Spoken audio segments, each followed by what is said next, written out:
Okay, well, it must be time for the literary connection thing, because that's what I'm doing. Alright, so, as I'm sure you've already heard, John Irving did a lot of work at the University of Iowa Writers' Workshop, where he learned under Kurt Vonnegut. And I'm not sure if you remember a whole bunch from Thomas's group's presentation, which you should, by the way, because it was very well done. Vonnegut's style is very understated, very direct and to the point.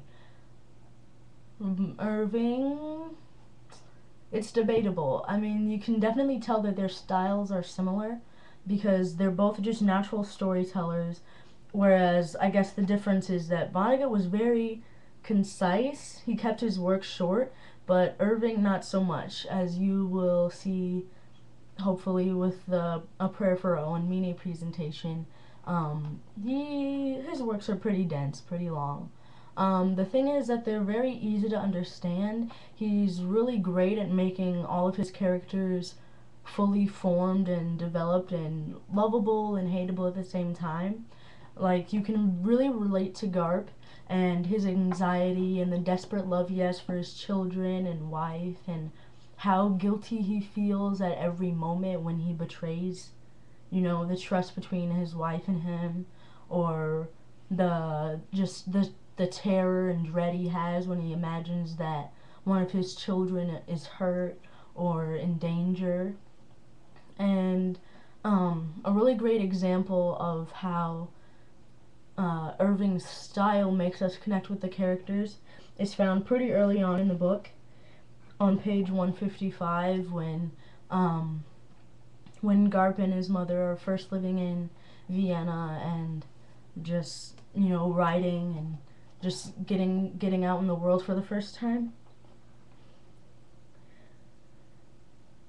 Garp knew he did not know enough, not yet. He trusted his instincts. They had brought him this far with the pinch and grill parser. Now he had to trust the instinct that told him not to go any further until he knew much more. What made Garp older and wiser than his 19 years had nothing to do with his experience or with what he learned. He had some instincts, some determination, better than average patience. He loved to work hard. Altogether, with the grammar Tinch had taught him, that was all.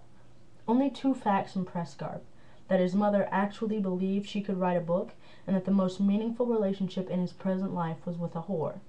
These facts contributed greatly to the young man's developing sense of humor.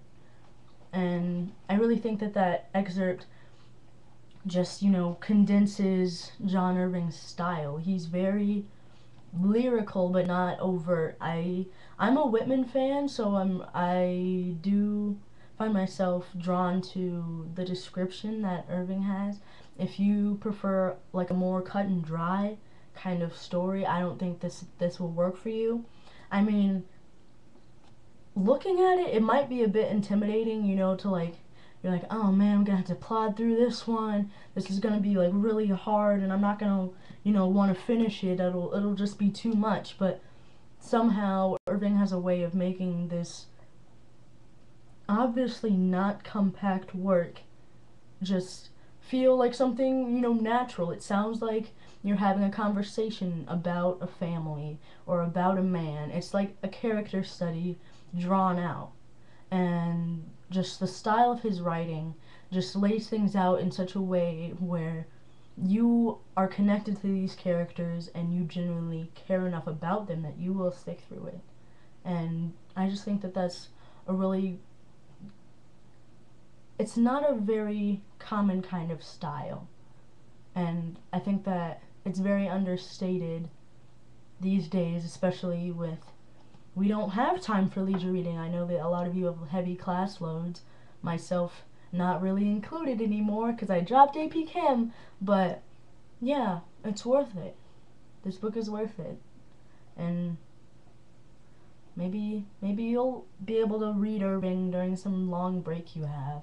I think a lot of you would really enjoy it. Oh wait, thank you, and I hope you enjoy the rest of our presentation. I bet my group looks beautiful. I gotta stop this thing.